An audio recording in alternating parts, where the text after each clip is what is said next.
We've got a question live from Chiara, which I'm going to ask Andrew, because I know he likes this.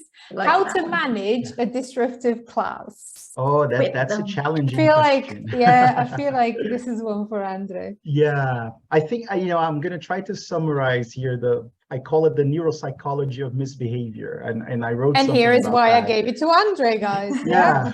There we go. And I think there's something that we have to understand as teachers is that, first of all, engagement and motivation are not exactly the same thing. And we need dopamine for both. And so when we're paying attention, we're focused, we need dopamine. So the brain has to produce dopamine. And we only produce dopamine if there's a reward involved.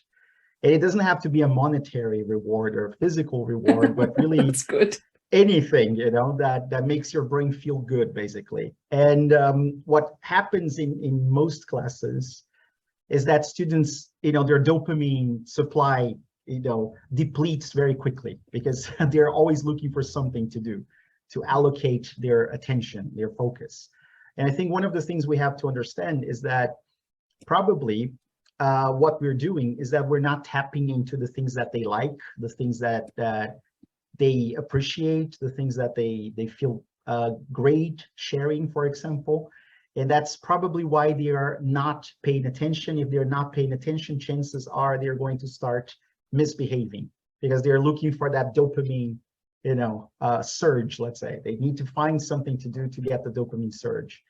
And one of the things we can do, I think we can look at some authors who talk about the trigger, the cues and the behavior and the reward, and try to intervene there.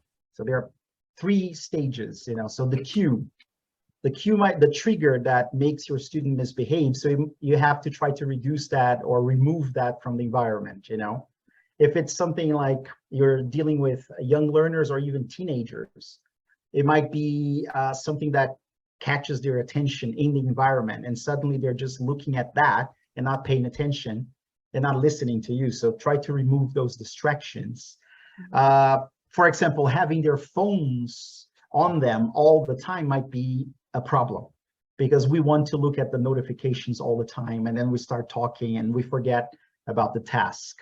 And then you try to intervene through basically, it can stop the reward, let's say. So the reward is they get some social interaction. They get to talk to someone, and that's fun. And that's rewarding for the brain. So one of the things that I do that works really well is called a brain break.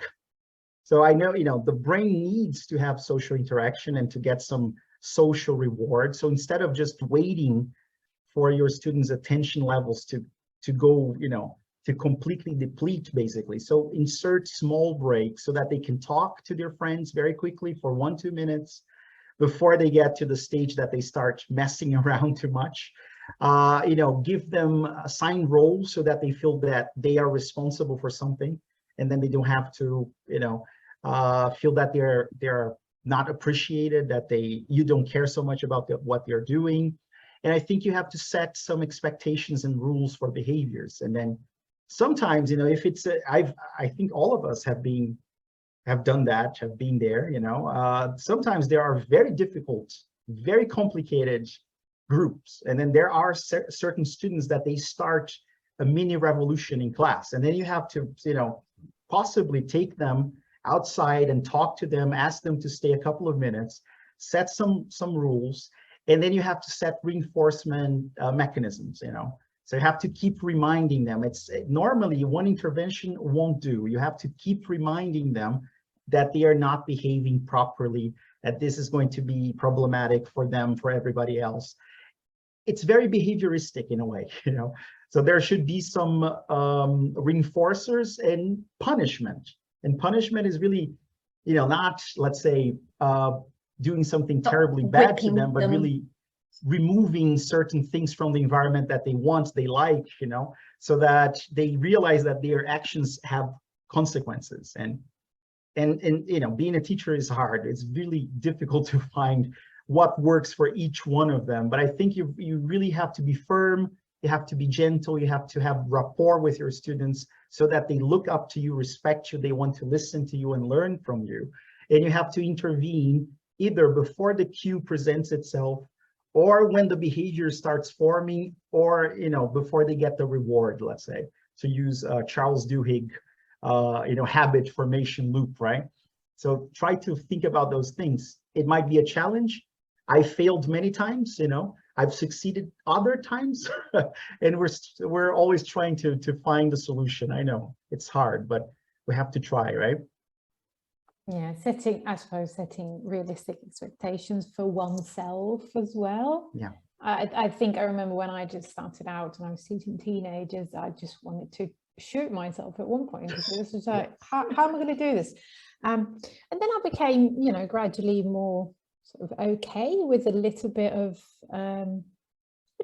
chaos, I suppose. And, you know, you can't have a silent, you know, despite what we may want or we may have been brought up to believe, you're not going to have a silent classroom when you've got you know, 25 kids and teens teenagers are loud, you know. Yeah, but I think for me it was a mental shift as well, you know, the sort of going there in my mind that you know, I couldn't have that, and then I couldn't expect to have that, and it wasn't a personal failure that I didn't have that.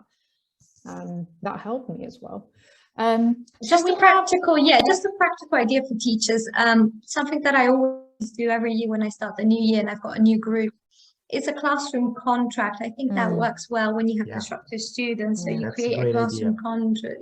So what the teacher does, what the students do or should do. I'll tell you something as well, something I saw in middle school. Right? Get it to sign, and then you point at it when they're being disruptive, say, you signed this. And it's not just that. I think I saw something in a middle school recently. There was a class contract, so the rules of behavior and blah, blah. And then next to it, there was hopes and fears. So at the same time, they had to put down the rules and agree to the rules and all of that. And then next to it, there was another panel where each of the students had written down what they feared and what they hoped for the year to come at the beginning of the year. And I thought it was moving in a way, because obviously they expressed themselves. It was all anonymous, clearly. So, you know, I'm afraid of not passing. I'm afraid of getting bad marks, and I'm afraid of being bullied, and I hope to blah, blah, blah. And if you do it at the same time, I guess it sets more, I don't know, I just think it makes more of a mark, doesn't it? And it makes them feel like they're valued as human beings as well as students.